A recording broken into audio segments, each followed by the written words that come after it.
Happy to be here today and honored to be here today. I appreciate you guys taking the time to come visit with me as I've been giving the challenging conversation to talk through supply chain.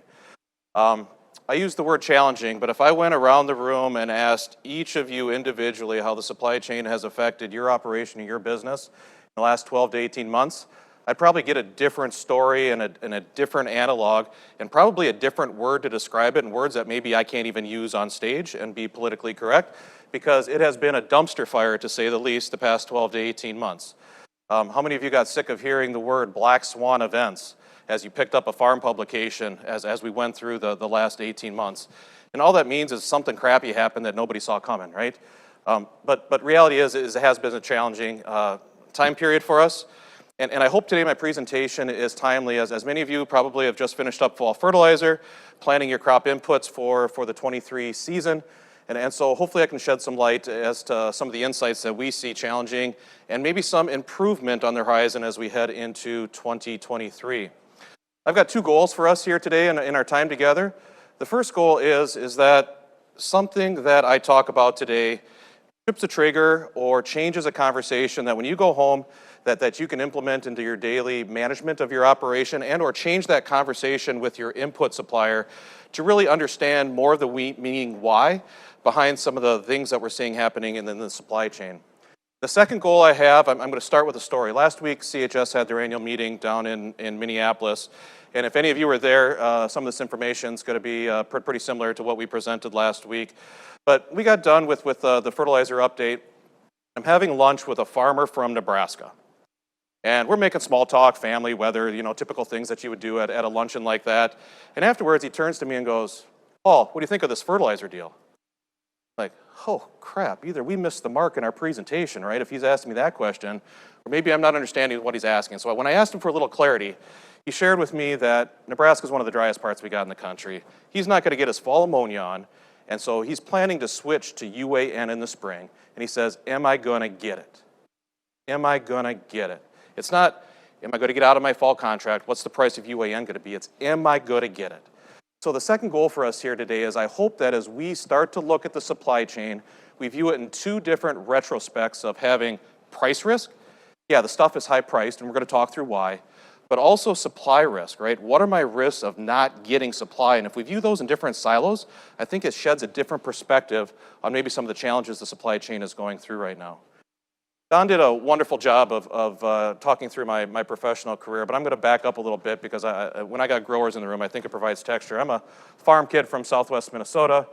Grew up on a corn soybean farm, Century Farm, been in the family a long time. My brother still resides there today. Grew a little corn, or a little oats, a little alfalfa, because we also had 100 head of purebred Suffolk sheep, and we did the sheep show circuit all the way through high school. I bet you today, if you give me a clipper, I could still take one of those things down in about 7 minutes. Not saying I miss it, but I could do it. From there, as typical in the late 80s, early 90s, not enough room on the farm, went to school, got my degree, and again, Don did a great job of walking through my professional career. I hope to leave 10 minutes at the end of this for questions. I love taking questions from the floor. We want to answer what's on your mind. But if for some reason I run long and we don't, please come find me. I'll be around here till lunch today because I want to make sure you go home getting those questions that are keeping you awake answered before we leave here with our time today.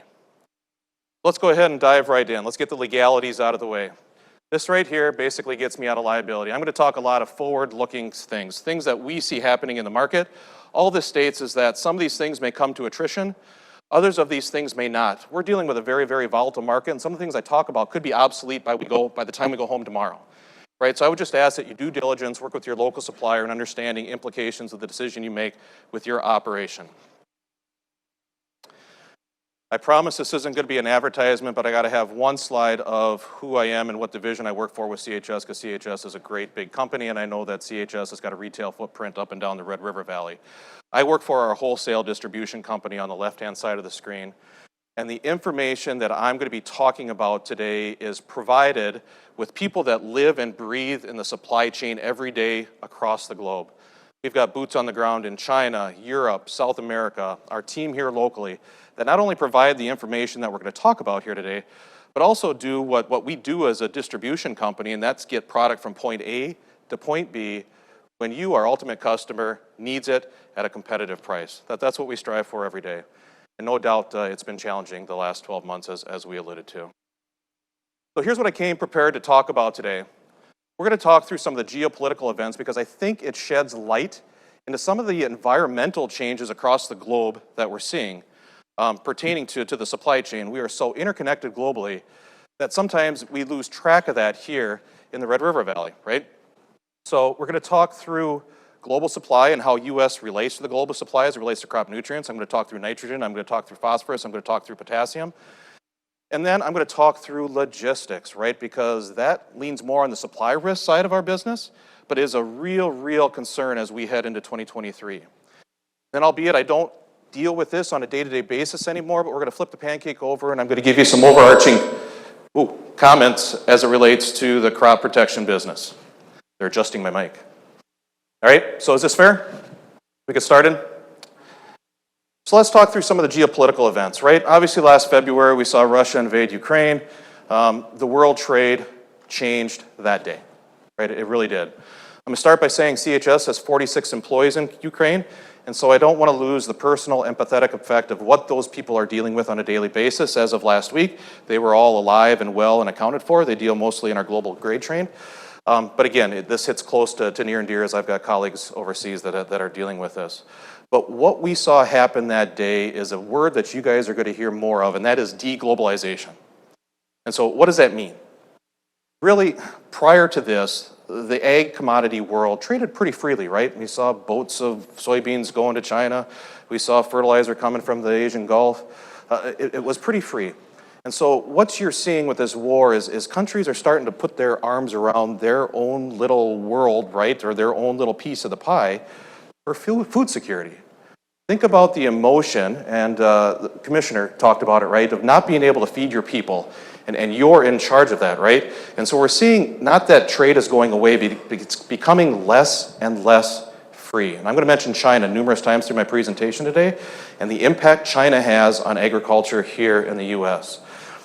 The other thing that we're seeing is the supply is the supply and the demand is the demand, but what happens is when things like tariffs and things like protectionism comes into place, it changes trade flows. We joke, not joke, but humorously talk at CHS, we got boats passing in the middle of the night of the same product because of political events going around the world. What that does is that creates inefficiency, it adds cost, and once these new trade flows become more of the standard, it's awful hard, expensive to fix it, right? And so that's what we at CHS are dealing with is how are these trade flows changing? Who are going to be our new partners of the future? And how do we guarantee that we got products sitting in the shed when you guys need it, right? So I just want to set the preface there before we dive into a little more deep into the details related to product lines.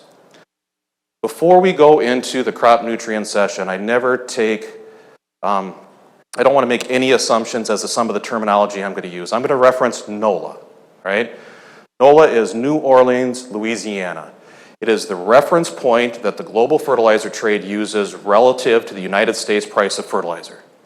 It doesn't always correlate back to the price of the fertilizer sitting in the shed at your local dealer. There's things like logistics, things like time. Fertilizer tends to trade off the physical trade, not the future trade, right? So understanding that spread between NOLA and your fertilizer dealer, I would suggest you talk to your fertilizer dealer because there's a lot of dynamics that go into play there. But I'm going to reference NOLA, and that is just the global reference price to the U.S. fertilizer commodity. The other thing is the view that CHS takes as it relates to the supply chain is really a global view, okay? And I want to set this because it's important. If you can understand global supply and demand, if you can understand trade flows, and then relate it back into the U.S. trade, U.S. supply, that's how you get more of a longer-term vision of the direction of a market might be going, right? It is a global supply and demand. One gets out of whack, price goes up, goes down, right? And it's pretty simple economics. But that is the view we take. That doesn't mean that there's short-term events that could affect the price of, say, urea in the United States. Two vessels show up, they're distressed, they don't have a home for it, it could drop the urea price $30 in one day. That's short-term as that funnels its way through the system. Urea price goes back to the normal trend based off of the global S&D. So let's dive into it, right? Nitrogen. I figured I'd start here because it's the one with the most complexities and the most moving parts as we relate to it. Take a look at the cost of energy in Europe. Natural gas in Europe is the #1 driver that we're dealing with in the fertilizer market right now. Up there, it talks about, I believe, the cost of anhydrous ammonia, but it correlates directly to the price of natural gas. You can see back all the way up to 2014, it's really been a non-issue. It correlates with the price of ammonia, the price of UAN as it relates here to the States. And look what happened here about 10 months ago, right? Tariffs on the Nord Stream 2 pipeline from Russia going into Europe really cut the flow of natural gas coming into Europe, and therefore the price went through the roof. The price of nitrogen production also went through the roof in Europe. Europe's doing what they have to do, and they're prioritizing their use of natural gas. What would be their priority of natural gas this time of year? Home heat. You can't have your people go cold. And so they were curtailing the price of natural gas. They were filling up their storage. Europe can hold about 1/3 of their natural gas needs to get them through the winter. And after that became full, you actually saw natural gas start to taper off in Europe. And now that it's starting to get cold, earlier in the week it was back up to $40 in reference in the US where we're sub $10, right? So it's $4 difference. You can see there at the peak, that number references in Europe to produce a ton of anhydrous ammonia peaked over $2,000 a ton. It's just not economical, right? So what happened? Europe shut down their nitrogen producing facilities. Over 70% of the nitrogen producing producers, right, in Europe shut down because it was not economically feasible to make a ton of fertilizer. Europe today produces about 10% of the global fertilizer production, right? So this isn't an insignificant fact. What happened to the price of nitrogen? It continued to rise and rise and rise because of the lack of production going on in Europe. So how does this affect us sitting here in this room, right? This is all overseas, big deal. Gerdes, how does this affect us? Let's take a look at this. And so what this is it shows the US nitrogen stocks, right? You wouldn't expect coming out of a cropping season at the end of July, our stocks to be as low as they are throughout any course of the year. And then we build those stocks going up into the next crop year so that nitrogen's there when you guys plant the crop. Makes sense. In the center of that blue bar, you see a 5-year average. Please note a couple of things. On the top of that blue bar is last year's stocks, right? You can see a high watermark last year. Okay, think about that. What was happening to the price of fertilizer last year, right? It was a hockey stick going north, right? Go, go, go, go, go. We were attracting nitrogen tons from all across the world, and we got overcooked a little bit, right? We brought too much nitrogen into the country. What's happening this year? It's almost the exact opposite, right? We actually became a net exporter of nitrogen. The US is a net importer of nitrogen. We should not be having pounds of nitrogen leave this country. That is an abnormal trade flow. And so how is that and why is that? You can see there our team estimates that 900,000 ton of nitrogen pounds were behind year over year, about 20% of our overall trade. They equate that to about 200,000 ton of ammonia, 600,000 ton of UAN, and 600,000 ton of urea. None of those pounds of nitrogen should have left this country. These are tons that we're going to have to make back up before the 2023 crop. So why are we shipping tons of nitrogen out of this country? If you're a producer, why are you doing this? Right? Let's start with UAN. Remember the gold line I told you about, right? We overcooked the thing last year when prices were going up and producers were making damn good money. Well, we came through the 2022 crop with the highest inventory levels of fertilizer that we've seen in a very, very long time. So if you're a US producer and you know that the channel's full, but yet you got to produce nitrogen 12 months out of year, you've got Europe over here that's screaming for nitrogen, their tanks are empty, well, I guess we got to export, right? And so they started exporting product over to Europe because of the situation of the natural gas going to Europe. So what happened? UAN specifically, we came out with summer fill. There was a lot of engagement in summer fill. The supplier sold a whole bunch of tons. Same time we're exporting, we crashed our US supply and the price went up about $200 a ton in about 3 weeks, right? That's the way these things work. And since then, the market has been extremely quiet. It went dead. Tanks in Europe are full. We've got prices that are extremely high. In fact, and we're gonna talk through in a little bit, they're actually inverted. And what's going to happen moving forward. So here's my prediction, all right? This comes back to the forward-looking statement. I think UAN today is probably a bit overpriced. I think that price has been waning now for the past, call it 6 weeks, trying to find some liquidity level, okay? When it finds liquidity level, it's going to find a base price, because you can see as we head into the 2023 crop, our supplies are still tight on the overall U.S. basis, right?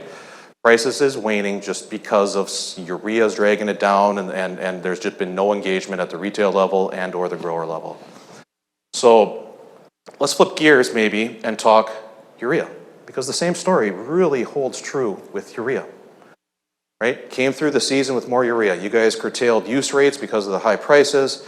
We overcooked some of the imports and product coming in. And the exact same thing happened, right? Last June, urea reached sub $500 NOLA. That's kind of a mark in our industry that you're gonna find liquidity at those types of levels. And what happened? We sold a pile of urea last June for not only fall application, but some all the way into spring application. We had exports leaving the country, as I alluded to earlier. Price went through the roof, right? We jumped at about 150 bucks. Then it's been extremely quiet, and urea's been again waning the past 6 to 8 weeks. I will tell you also that we are now again sub $500. We're seeing engagement in South America, strong engagement for their winter crop. We're also seeing, we've got intel that India is going to come to the market and tender, and I'll explain why that's important here in a little bit. And we're starting to see engagement at the U.S. level. My prediction on urea is we are closer to the bottom than we are to the top. There's probably more upside as it relates to urea than downside as we sit here today. The other thing that I want to talk about briefly is the spread between the nitrogen products. If you take a look today, and I'm talking on a NOLA basis, the price between urea and UAN is about 30 cents per pound of N. That is a ridiculously high spread between those products, right? Typically 3, 4, maybe 5 cents. And so again, UAN probably is going to come off a little bit, but I think urea has the potential to come up and meet that longer term just with the levels we're at today. Let's back off to the global a little bit, right? China. China is a huge fertilizer producer on the global scale, right? And you can see here, our analysts predict that urea exports out of China are down 60% year over year. This is an extremely bullish factor. They're one of the countries that's putting their arms around, worried about food, worried about crop production, keeping inflation low because they don't want fertilizer trading on the global scale and their farmers having to pay the same thing you pay, right? So they're keeping their production lower there. And what that does is it drives the rest of the world prices higher. Less than an ideal situation. I want to share a couple fun facts because these I tend to, audiences find this surprising. The US consumption of urea is less than 10% of the world consumption. I'm going to repeat that again. Our consumption of urea in this country is less than 10% of the world consumption. Think about that a little bit. When you guys pick up the farm publication and you hear things on China, you hear things on India, India and China combined is 55% of the world consumption of urea, right? So think about that. Now, I said we're a net importer of, and I'm going to talk urea specific now. We import between 4 and 5 million tons. We make here locally about 8 million tons, so we're importing, call it a third. That third that we import is less than 2.5% of the global production. It's insignificant. Now equate back, which commodity do you guys deal with that is the most volatile? Urea, right? It's because we're slave to the world market as it relates to urea because we are a minor player on the global scale. And most people find that surprising because it's a big commodity for us. But again, worldwide, that's what's driving some of the volatility behind urea specifically. So let's switch gears and go to phosphates. I'm going to start where I ended. China, again, very, very big player in global phosphate production. We're fortunate enough here to have a fair amount of phosphate production here domestically as well too. But again, China leads the charge. You can see last year they exported 10 million ton. There's about 70 million ton sold around the world. So when you start taking away 5 million ton off the globe, it has a significant impact on price, right? So what happened to phosphates? Last 18 months, we saw that become unaffordable, right? Phosphates are unaffordable today, right? When you take a look at production agriculture, they way shot past the mark of anything. And so what happened is you guys either didn't put any on, you skipped a year, you curtailed back, or if you had a good crop, maybe you could afford to put it on there, right? But overall, we saw global demand down 10%. Domestically here, we saw demand down closer to 20%. And so what's happening in the phosphate market as we speak? Prices are starting to dip. And this is the affordability index, right? All this is a ratio of price of phosphorus at NOLA to price of corn. It's a guide we use to understand affordability. And you can take a look. This past year, it was just about as high as the fiasco we had in 2008, 2009 related to phosphorus. And it is slowly coming back down. And so we also anticipate, I'm going to back up a slide here if I can. Notice in 2020, 21, dip, dip, dip. You can only mine the soil and only get by with decreasing phosphorus rates so long. Eventually, when that affordability does come back in check and demand comes back, we think that there's going to be a floor put into the phosphorus market lower than it is today, but it's not going back to $300, $400 a ton. It just isn't, right? So lastly, let's talk potash. Maybe a lesser commodity up in this part of the world, but I still think it's important because of the global things going on as it relates to potash. The real story around potash is Belarus. Small country, Eastern Europe. Really was in the news before the war in Ukraine, all kinds of shenanigans going on. You got human crisis issues. You got a regime that's over there that took over, and a lot of hearsay that it was stolen. You got the assassination of the political activist, and the whole world was watching Belarus and expecting sanctions, but they never came until they supported Russia against the war in Ukraine. Right? Belarus produces about 10 million ton of potash. 10 million ton out of 70 million ton across the globe. They're significant. And what happened is this little country, Lithuania, says, you know what, Belarus, we're no longer going to let you come across our country to get your product to the Black Sea to hit the world market. That really left Belarus scrambling, right? So now they had to find different ways to get that product out into the global market. And to go the direction they're doing not only added cost, but you're dealing with different rail gauges, and it just created a whole mess to get their product out of the country. And so, like any producer would do, they started to curtail production. They shut 3 of their mines down. They're only operating 2 mines today. We're not exactly sure how much product this has taken off the market, but we're thinking it's closer to somewhere around 5 million ton. Now, we're fortunate again to have great production facilities right across the border here into Canada. And they provide most of the product that comes into this part of the world, but they also have an export arm, right? So when this was happening, what happened? Brazil was left short. Brazil is one of the 4 primary users of potash, and it drove the prices through the roof, right? All of a sudden, it was a bidding war. Brazil at the top of how am I going to get my potash because I'm not getting my Belarus tons anymore. And we saw, again, potash take that hockey stick because of the geopolitical events and go right up through the roof. Similar story to the other things I've talking about. It got overcooked, pretty typical of the fertilizer business. And right now, there's just not a lot of demand out there, and we're seeing prices soften slowly. We do believe that the producers are probably going to come out with a value here sometime in the next 30 days. It's going to be aggressive to drive liquidity. Again, they got to keep their mines pumping and product coming out. So I do think there's going to be a reset as it relates to potash. Where that's at, I'm not 100% sure. But when you take a look at global factors, right, I had my colleague refer to these as the Kardashian sisters of potash. I thought that was a bit strange, right? But these are the 4 countries that influence potash around the globe. The right-hand side of this screen consumes about the same as the left-hand side of the screen. The difference is the left-hand side of the screen hasn't made any significant purchases of potash in over a year.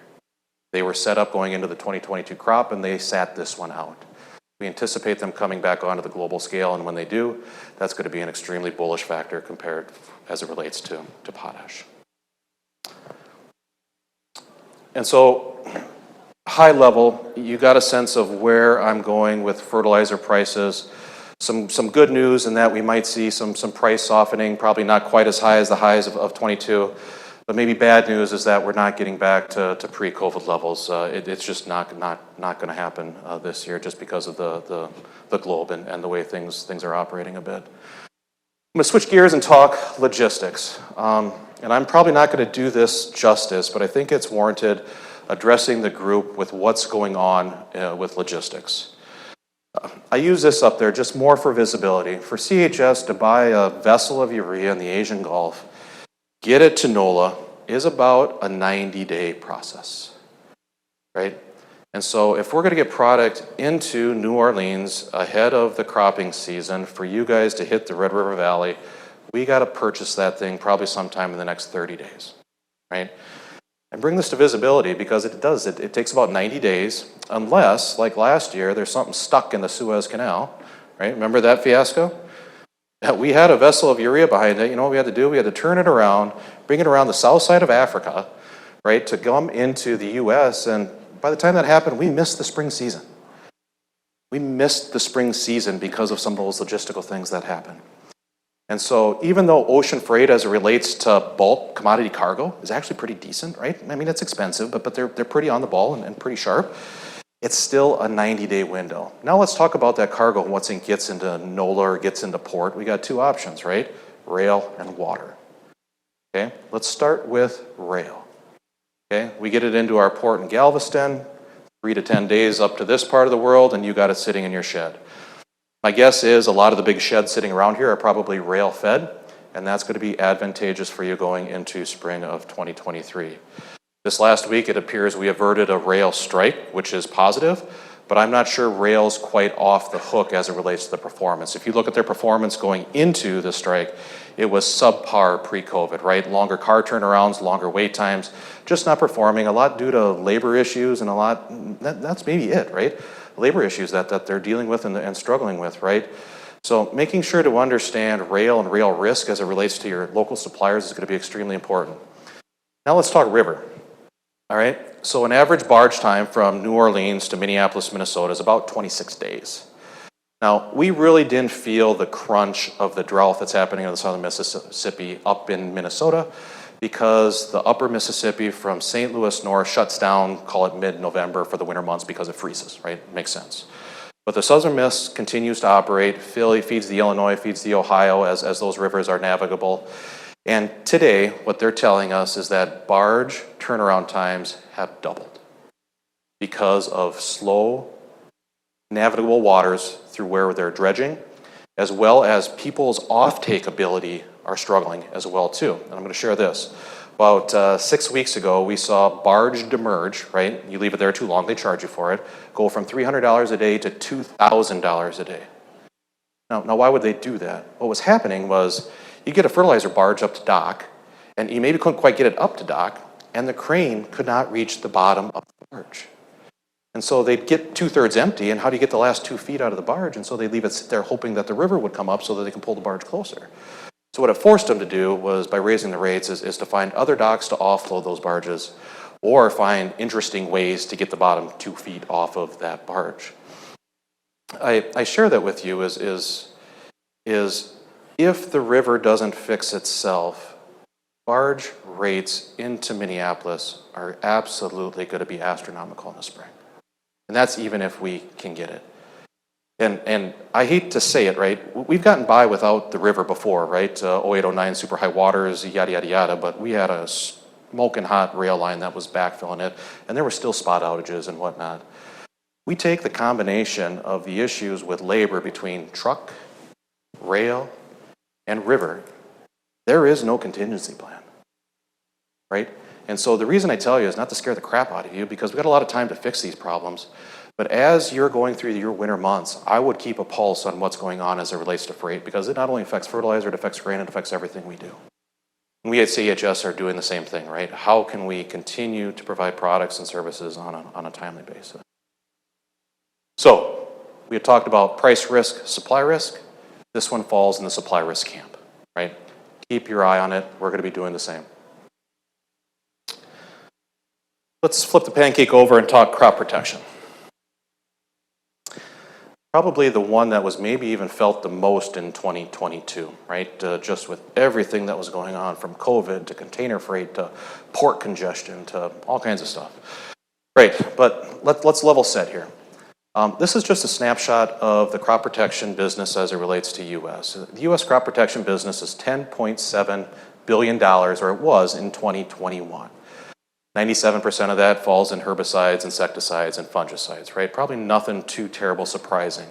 Anybody care to guess what they anticipate the number to be at the end of calendar year 2022? I mean, you guys paid the chemical prices. How much did they go up, right? They expect this number to be somewhere close to $13 billion, right? 10.7 to $13 billion. The other staggering stat is they don't anticipate volumes to be different. So the supply challenges we had in the crop protection world cost everybody in this room and across the country close to $2 billion, right? That's the significance of what we dealt with, right? And I know that you guys felt it at the farm gate, absolutely, right? So as we sit down with basic manufacturers and life science companies and such, we're still not out of the wood, right? There's still a lot of things going on as it relates to container freight, ocean freight. COVID is a real issue yet in other parts of the world. And all of the inflationary things that we're all feeling on a daily basis are affecting chemical manufacturer companies, right? So they've anticipated that pricing for 2023 could see an increase yet of anywhere from 3 to 10%, right? These are the bullish factors affecting the chemical business as we sit here today. Now let's take a look at an alternative view of this as well too. I'm going to step back and talk China again before we go there though. What changed from year 2000 to now, right? In 2000, chemical manufacturing was highly dictated by the life science companies here in the United States as well as Europe. Due to cheap labor, due to favorable environmental conditions, China really stepped up and grabbed hold of the market. Today, 70% of tech AIs, I'm going to repeat that, 70% of tech AIs that come here for your chemistry is produced in China. I want to spend just a couple of minutes talking about what tech AI and finished formulation looks like. Tech AI, view it as a raw material that goes into the herbicides that you guys use on a daily basis. That's what's being created. A lot of times that gets shipped over here, and then that's put into the formulations with solvents, and that's what creates your ECs and dry blends. That a lot of it's formulated here, but 70% of that tech AI is produced in China. So what happens in China when you hear that Shanghai is shut down because of COVID, when you hear it all affects this here in the Red River Valley because of that, right? We are heavily reliant on China as it relates to crop protection products. That said, some positive news. I've been giving you guys all kinds of bad news. Some positive news. Let's take a look at imports, 21 versus 22, right? So the 22 imports will affect the 23 supply. Imports are up significantly with a lot of the major herbicides. Product in the channel got a little deep because, again, we overcooked it. Everybody bought too much because we're not going to get it, right? That's typical of what our business does. And so now you've got a fair amount of product in the channel. You've got a fair amount of tech AI coming at us. Supply seems to be ample and is going to put price pressure coming back against the price increases that I shot earlier. My prediction, and we're starting to see it maybe in glyphosate and glufosinate already, these prices are going to start to slowly come down over the next couple of years, right? As far as logistics goes, things really seem to be coming back in check as it relates to the crop protection business. Shouldn't have near the outages, shouldn't have near the short supplies that you guys all felt in 2022. That said, there are some chemistries that we still think are going to be fairly snug, and if you want to get your phone out and take a snapshot of this, I'd maybe suggest it, right? But I would, if these are into your guys' lineup, I would highly suggest you get into your dealer and talk about supplying them for the 2023 season. Again, not as bad as 2022, but again, just technical chemistries that we think are going to stay on the snug side as we head into 2023.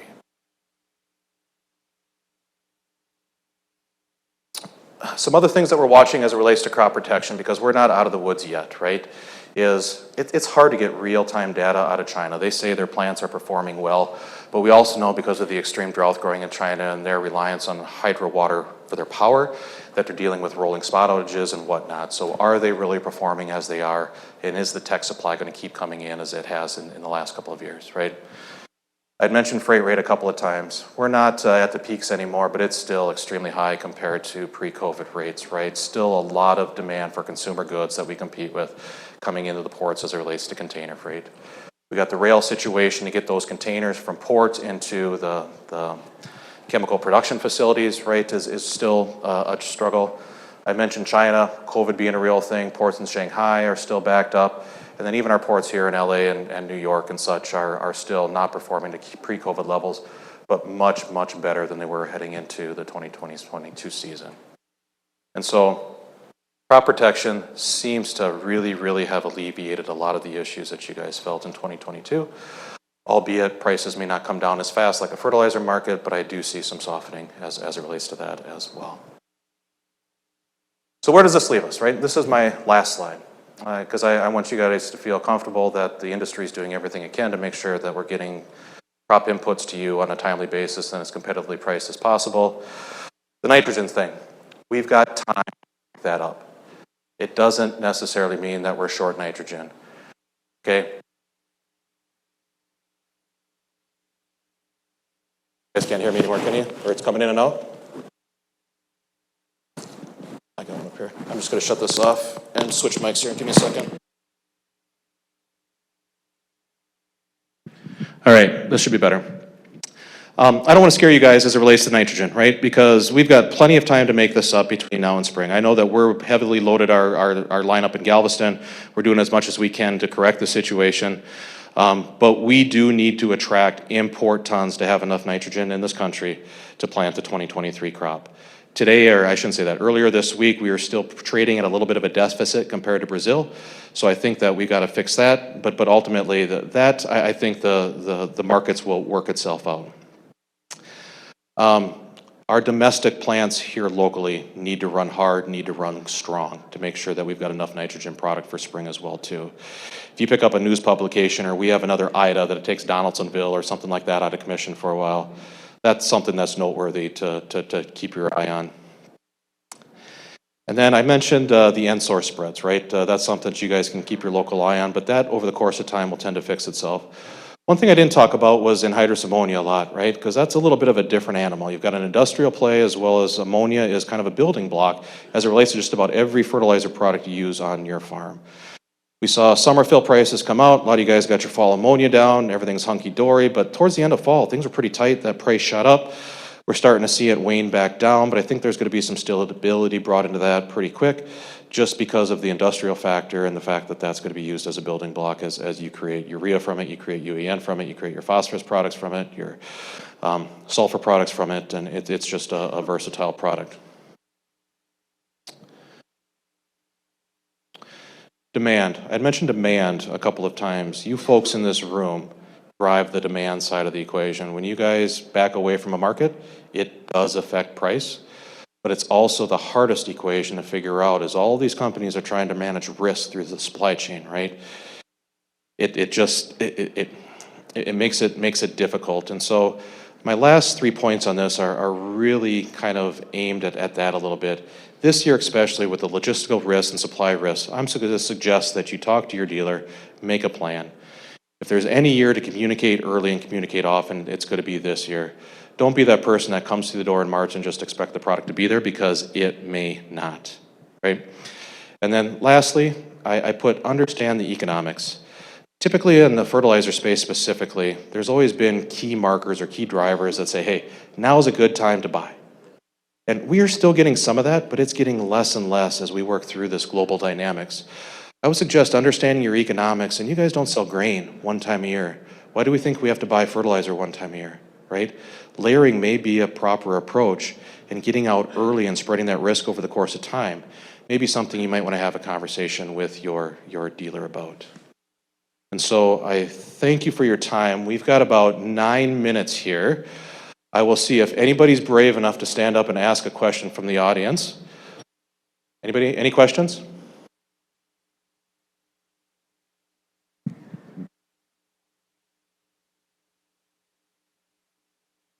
Yes, explain an Indian tenor.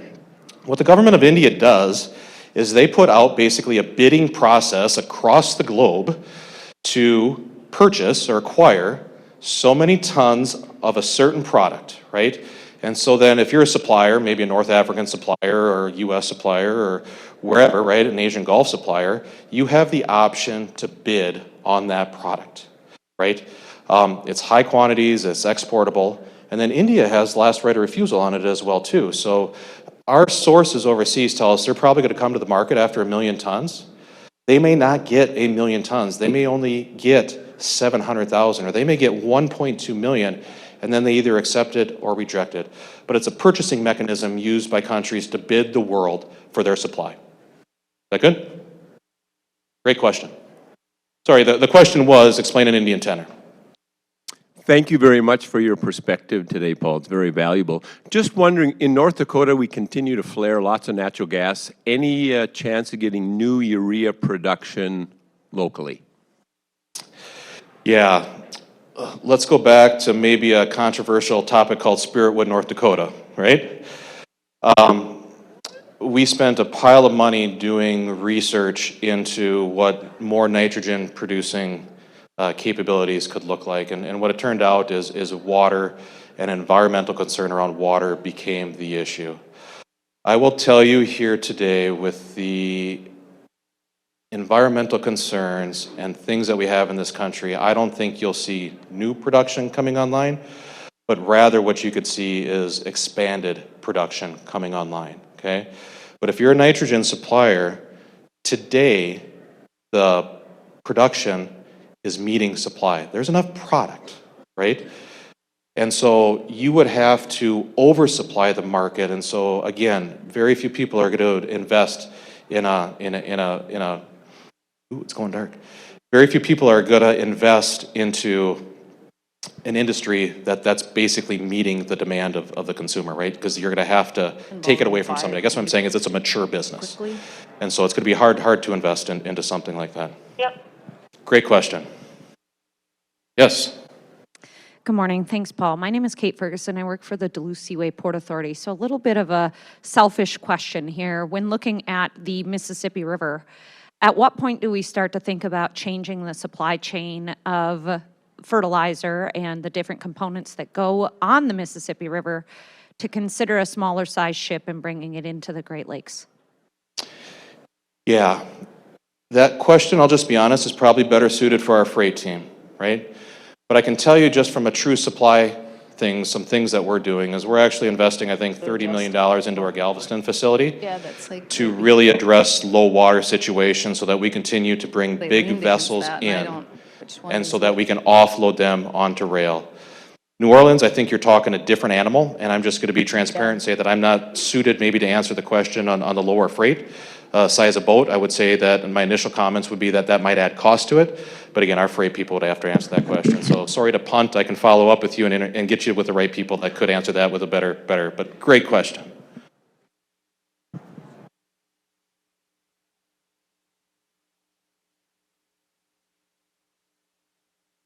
All right. Oh, we got a hand raised back there. Oh, all right, we got one coming this way. One of your slides had the price of phosphate in the world against the price of corn and the spread and how that follows each other. Is there a lag in that price of phosphate and the price of corn? Do they happen pretty close to each other, or does the price of corn go down, the price of phosphate lag 6 months, or how do you? There's always a correlation to affordability, right? Fertilizer markets will find liquidity, and I don't care if it's phosphorus, I don't care if it's urea, I don't care if it's potash. But what gets a little wonky is when cost of production is higher than the affordability, right? That's when markets do what they're doing, right? And they will either, cost has to come down or corn prices have to come up. In that case, if corn prices were down and cost of production is up, something would happen as it relates to cost of production, because they're all commodities, right? They all follow the market. Just a little clarification, the only reason we look at that is not to say that if corn's $7, phosphorus has to be $800, right? But it helps us understand a long-term trend of where that phosphorus market is going, because it correlates with cost of production as well as the market finding liquidity versus following necessarily the price of corn. I hope I made that clarification clear. Great question. Yes?